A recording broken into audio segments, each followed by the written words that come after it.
Activist की आवाज़ क्यों उठाना चाह रहे हैं?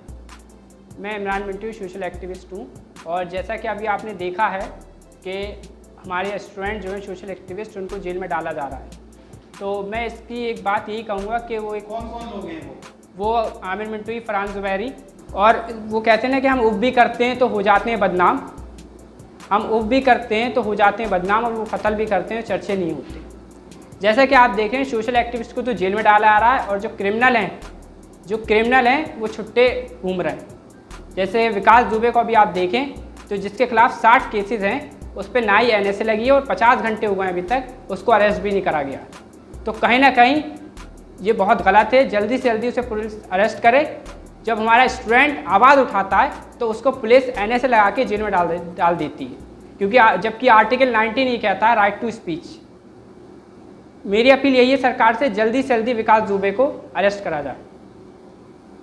सोशल एक्टिविस्ट जो पकड़े जा रहे हैं तो उनके कुछ ना कुछ वजूहात तो निकलती हैं, तो उसमें वो जिम्मेदार भी निकलते हैं, गलत बयानबाजी भी निकलती है, तो उसमें आप कैसे कह सकते हैं कि वो गलत पकड़े जा रहे हैं?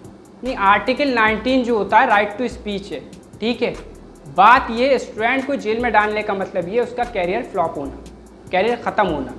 तो आप ऐसे जेल में डालने के बाद डॉक्टर कफील को देख लें, आप इतने अच्छे सोशल एक्टिविस्ट हैं, डॉक्टर भी हैं वो, उनको आपने NSA लगा दी। उनकी गलती क्या थी? उन्होंने एक स्पीच दी थी और आपने उसके ब्याह पे उनको जेल में डाल दिया। भाई जेल में डालना, आपको क्रिमिनल को डालिए ना आप जेल में, वो छुट्टे घूम रहे हैं, आपको स्टूडेंट ही दिखते हैं। जब जेल की बात आती है, NSA लगानी होती है, तो आपको स्टूडेंट ही दिखते हैं जो यूनिवर्सिटीज़ के पढ़ रहे होते हैं, जिन कैरियर बना रहे होते हैं, आप उनका कैरियर ख़त्म कर देते हैं। तो इसमें कानून में भेदभाव मानते हैं आप? कानून की भेदभाव की बात नहीं है इसमें। जो सरकार से मेरी अपील ये है कि कानून तो हमारा बहुत अच्छा है और मैं कदर भी करता हूँ अपने संविधान की। हमारे ये है कि जो सरकार है वो पक्षपाती ना करे, वो सही संविधान का यूज़ करे और सही संविधान को समझे कि आर्टिकल 19 क्या है और हमारा संविधान क्या कहता है। और कहीं ना कहीं सारे सोशल एक्टिविस्ट जो जेल में गए, इसका मकसद इनका संविधान ही है, जो हमारी सरकार संविधान लाई थी CAA, जो आर्टिकल इन्होंने बनाया था। उन्होंने वो आर्टिकल बनाने की वजह से ही देश में ऐसा डर का माहौल पैदा कर दिया, अफरा तफरी का माहौल पैदा कर दिया कि स्टूडेंट हमारा जो था उसका काम प्रोटेस्ट करना था, हमारी बहनें रोड पे आ गई। इन्होंने ब्रूटली अटैक करवाया अलीगढ़ मुस्लिम यूनिवर्सिटी के स्टूडेंट पर, जामिया पे, JNU पर। तो कहीं ना कहीं ये बहुत गलत है। और मुद्दा क्या था? सिटीजनशिप अमेंडमेंट एक्ट, जो इन्होंने आर्टिकल बना दिया, वो आर्टिकल वायलेशन था। Article 14, article 22, article 4। आर्टिकल 14 ये कहता है राइट टू इक्वलिटी, और आपने वो जो संविधान बनाया था उसमें इक्वलिटी नहीं थी, उसमें सेकुलरिज्म की हत्या थी, उसमें डिस्क्रिमिनेशन था।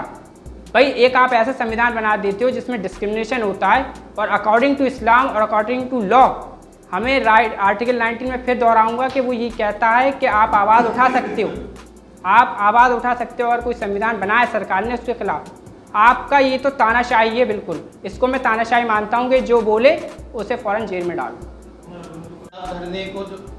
धरने को जो है हटाने वालों को, जीवनगढ़ में जो धरना चल रहा था CA के खिलाफ, अब उनका लगातार कार्रवाई बढ़ती जा रही है। आज भी 350 लोगों के नाम पुलिस ने लिस्ट में दिए हैं, उनके विरुद्ध कार्रवाई होगी। तो जिन लोगों ने धरना हटवाया तो उनसे क्या कार्रवाई की मांग करते हैं आप? देखिए, मैं एक बात की 100 बात ये कहूँगा, इनके पास कुछ काम तो है नहीं, रोज़गार बिल्कुल ख़त्म है, GDP 5 थी एट द टाइम -5 है, ठीक है।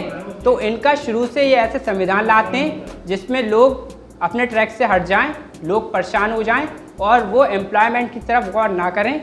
समझें भाई, सरकार को एम्प्लॉयमेंट स्कीम लानी चाहिए, ना कि आप ऐसे संविधान बनाए जिसमें लोग परेशान हो रहे हैं, लोग अरेस्ट हो रहे हैं। तो ये सीधा एक चीज़ ये, इनके पास काम कुछ नहीं है, इनके पास बस एक ही काम है कि लोगों को कैसे परेशान करो, लोगों को कैसे जेल में डालना है, जो निर्दोष हैं, जो मासूम हैं, उनको जेल में डाल दो आप। और दूसरी चीज़, इन्हें जो एम्प्लॉयमेंट पे इनका कोई ध्यान नहीं है। After lock